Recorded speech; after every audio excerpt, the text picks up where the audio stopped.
Hey guys, it's Hannah and I'm here today with my August wrap-up. So, I cannot believe that I had such a good reading month in August. I read 13 books and I still have no idea. I mean, some of them are comic books and some of them are audiobooks, but still, 13 books I'm very excited about because I've been having such a bad reading year that I'm like, finally I see the light. So, let's get into the video. So let's just kick it off with my graphic novels that I read. So I read volume 4, 5, 6, and 7 of Giant Days, and this is by Allison, Saren, Fleming, and Coker. That one's kind of hard to read. So I read 4 of these volumes, and I will give you all their ratings here in a second. But this is a really cute story about 3 girls who are, it's just like a slice of life type of comic book style graphic novel that it is 3 girls going to college together, and they're all kind of different. There's one that's not super girly, she's kind of like more rough around the edges, if you will. There is a girl who is super into death and like gothic, and she is a big fan of boys. And then there is another girl who is like the innocent, sweet girl who doesn't really have any romantic partners until later on in the series, which I love. So I really enjoyed these, and I will go ahead and give you a quick rating of them. Volume 4, I gave 4 out of 5 stars to. Volume 5, I gave 4 out of 5 stars. Volume 6, I gave 3 out of 5 stars. And Volume 7, I gave 4 out of 5 stars. So I really enjoy these. There's not a super ton going on, but they're just enjoyable and they're fun to read, and it's easy to get lost into, and it's like something nice and not always fluffy, but it's very light. There's nothing down happens really in these books, and there's just something good to escape to. So I really enjoyed them. Next up, I reread for the second time this year. Well, I read it the first time, and this is my first reread, but I read Clockwork Angel by Cassie Clare. This is the first one in the Mortal Instruments series. I gave a 4 out of 5 stars to. This one is a later series that kind of connects into the Mortal Instruments. This is the Infernal Devices series, and it's all in the same world of demons and angels and shadow hunters and downworlders, and this one I really enjoyed a lot more than the Mortal Instruments series. So I really enjoyed this one, and I reread this one because I wanted to start the second one, and I wanted to make sure that I remembered everything that was in this one, and I didn't. So I'm so glad that I reread this one because I picked up on a few things that I missed the first time around. But I gave this one a 4 out of 5 stars. I really liked the historical fiction aspect of it, that we've got it like in a time period, and I like the characters a lot more, and I'm excited to get to the third one in the series because I'm currently in the middle of the second one. Next up, I picked up Cheerleaders by Cara Thomas. This is a advanced reader copy I got from my work. So I've been reading this for quite some time. So this came out in July, July 31st or something. It's the end of July that this came out. And I've been reading it since before then because I wanted to do a review for you. And here it is. And I didn't finish it until August. So this one reads really fast, and I enjoyed it, but it didn't move fast enough for me. So I enjoyed the story, but it just, nothing was pulling me back when I put it down. But once I made myself pick it up, I like flew through it. So I did enjoy this one, but because it didn't pull me back to the story, I gave like a 3.75 out of 5 stars. And what this one is about is there is a girl whose sister and all of her friends died horrifically. So there's the 5 cheerleaders who died within the year, and they're all in high school. And this story takes point of view of the younger sister who thought she was done with all of this, and then things start cropping back up in her life that pertain to their death, and it makes her want to investigate it. And so she thinks that things are not quite as tied up as it seems, and she sleuths things out with people in her life. And I don't want to give too much away because it is a mystery, but it's really enjoyable if you've not jumped into thrillers before or mysteries before and you're interested in the genre, I recommend starting off with something like this. It's a YA thriller. There's not too much gore. It's not too hard to take. And it's easy to jump into, and it reads like contemporary because it's easy to read, and you learn about people's lives, but there's not any fantastical elements of them. So overall, I really enjoyed reading this, but it just didn't pull me into the story as much as I thought it was going to.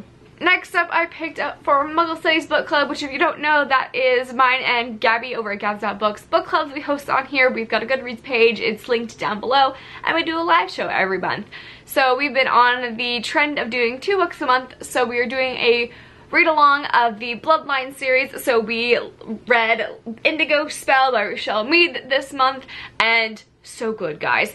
So good. So much has happened with this story. If you've read Vampire Academy, you know that the way that Rochelle Mead does her series, she has such evolution with her characters and with the storyline, and you start off thinking that the story is going to be about this, and then it is somewhere completely different, and that's one of my favorite things in series is the evolution of the story. So she pulls this off beautifully, and it's so incredible. This is about a girl. The world is about how there's vampires. There's Moroi, which are the good vampires. There's Sergoi, which are the evil vampires. And then there is Vampires, which is the protectors. And without giving too much away, if you haven't read Vampire Academy, this is just a sister series, and it's following the events after Vampire Academy. So if you haven't picked this up, I highly recommend checking it out and joining us along with the fun ride. Oh, I gave this a 5 out of 5 stars, by the way. Next up for our Muggle Studies Book Club pick, we picked Study in Charlotte by Brittany Cavallaro. This is a Sherlock Holmes Watson retelling. And not only is it a retelling, but they're direct descendants from Sherlock Holmes and Watson. John Watson, and I was so pleasantly surprised. So I already love the story of Sherlock Holmes. I haven't read the original, but I know the stories. I've seen the shows, I've seen the movies. My cats are named Sherlock and Watson. You can at least tell that I'm a fan, right? So this one I was so pleasantly surprised with. So Sherlock Holmes' descendant is Charlotte, which is his great-great-great-granddaughter, who meets up with Jamie, who is John Watson's great-great-great-grandson, and they follow through their footsteps of the sleuthing and the way that they've been raised, and it's like a whole family dynamic that's how everybody in their family is. And Watson and Sherlock's family kind of has this a little bit of animosity in between them because they've had partnerships, and so it's not always been a good partnership, and things happen, and it's so good. And they even tie in Moriarty in this book with his descendant, and all of it is so good. So obviously there's murders that happen in this, and Charlotte and Jamie end up in a weird situation where they are all of a sudden now solving things just like their ancestors. And meanwhile, they have not met before this book too. So it's new people thrown together based off of their ancestry and solving these crimes. And it's so good and so interesting, and it's so well written and interesting, and so I give this a 4 to 5 stars. There was a few issues with the only issue that I really had was I didn't move as fast as I wanted it to read, and I can see how if people are unaware of Sherlock's personality and like his original trope of personality is, they would think that Charlotte was unlikable. I didn't have a problem with it, but I can see why if people did have problems with it. But I really enjoyed them, and I really enjoyed it. It was a fun ride. So because I enjoyed this one, I ended up picking up on audiobook The Last of August, which is number 2 in the Charlotte Holmes series.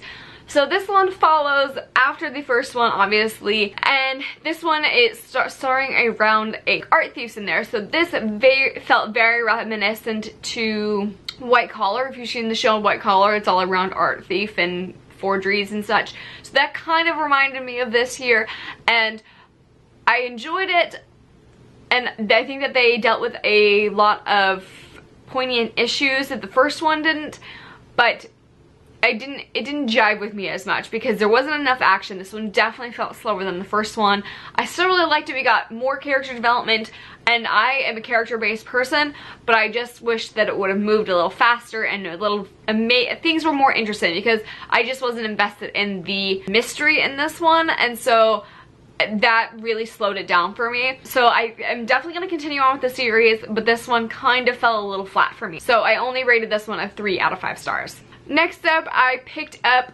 some NetGalley titles. NetGalley is a free program you can join. I'm not sponsored by NetGalley or anything like that. Anybody can join. You can submit to receive e-arcs, so books that are not yet released, and you're given them to be reviewed by you, and then you review them and such. So thank you for NetGalley for supplying me with these titles. I'm not getting paid or anything like that. Just wanted they're my wrap up. So first one I picked up was Harley and Ivy Meet Betty and Veronica, and I will show you a picture here on my phone. And I'm a big fan of Riverdale, so I was really interested in this because I love Poison Ivy, and so I wanted to see this interaction. So this story follows Poison Ivy and Harley Quinn, who are on the run from these lackeys, and they see how Hiram Lodge is basically going to destroy this marsh. Poison Ivy obviously could not stand this, so she decides that her and Harley are going to go down and stop this criminal who is going to destroy this marsh and this environment that is full of life and creatures. So they go down to Riverdale, and then this is where the things mesh here, and there is a costume party, and there's some mixed things with them, people dressing up like Harley and Ivy, and that they go as themselves to the party, and then it's great fun. It's very entertaining, and then they ended up switching places in life, so Betty and Veronica take place of Harley and Ivy, and Harley and Ivy take place as Betty and Veronica, and they're in their separate worlds, and then they go back to their own worlds, and it's very entertaining. I gave this one a 4 out of 5 stars. If you are a fan of Riverdale or fan of Harley Quinn and Ivy, you'll enjoy it. It's just good fun. Next up, my other title that I got from NetGalley is actually a manga, and it's Batman and the Justice League Volume 1, and it looks like this. Now, when I submitted my request, it was under the graphic novel, so I thought it was a graphic novel, and then I opened it up and it was a manga, which I like manga, so it wasn't that big of a deal. But I rated this one at 3 out of 5 stars. This one follows a young Japanese boy who goes to Gotham City, and it's not fully fleshed out, but we see elements of the Joker, and we see elements of Batman, obviously, and interactions there, and it was very strange. There's some ways that his ancestors are mixed in with the Gotham universe, and he holds the key, and there's another woman in here that is tied in with his family, it alluded to. This was not super gripping, hence the 3 out of 5 stars. I did like the artwork. I liked some of the conflicts that we saw in here with the normal characters that we would normally see, but I wasn't loving it. So I only gave it a 3 out of 5 stars. I probably won't continue with this series. Next up, I listened to an audiobook, and then I followed along with it, and that is Gemina. This is by Amy Kaufman and Jay Kristoff, and this is the second one in the Illuminate files. So this one follows 2 new main characters, Hannah and Nick, and they are in the same world, obviously, as Katie and Ezra, but it's continuing on with what's happening out in space and on their ships, and I enjoyed this one. So this is 5 out of 5 stars, and I gave, I believe, 5 out of 5 stars to Illuminate too. This is such a unique reading experience, and it's so good, and so the audiobook has full cast of characters. I highly recommend reading with the audiobook.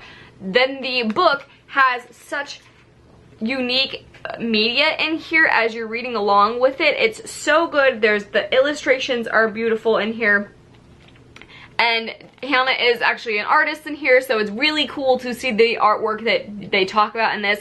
I really liked the way that the characters played off of each other. The like wit and the banter between them is top notch, and I cannot wait to pick up Obsidio next month. And last but not least, I decided to pick up Harry Potter and the Sorcerer's Stone. So I've been listening to this along with reading it out loud with Trevor. We do rereads every year. We go through the whole series, and we decided to kick it off a little early this year, and I'm so glad we did because I love being back at Hogwarts.